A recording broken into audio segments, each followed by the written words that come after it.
siyam, sa loob ng pananakop ng Espanyol sa Pilipinas, may isang sayaw na inihandog ang Espanya, ang Cariñosa.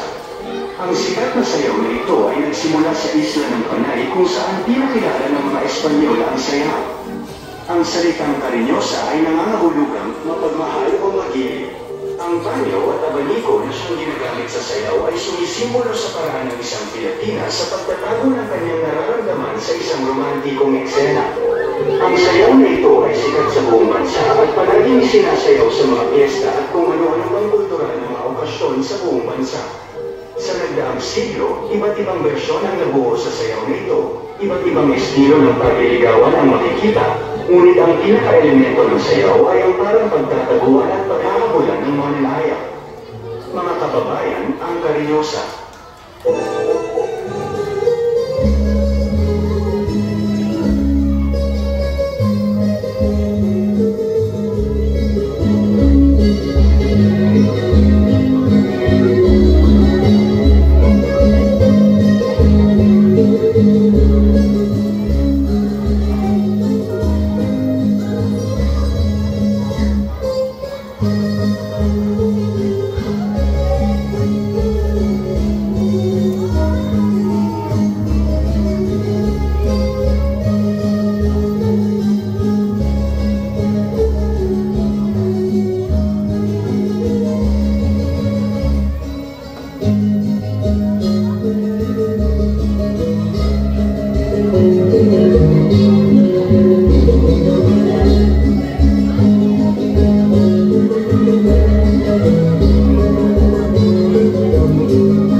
Ay, hindi nagpapahuli.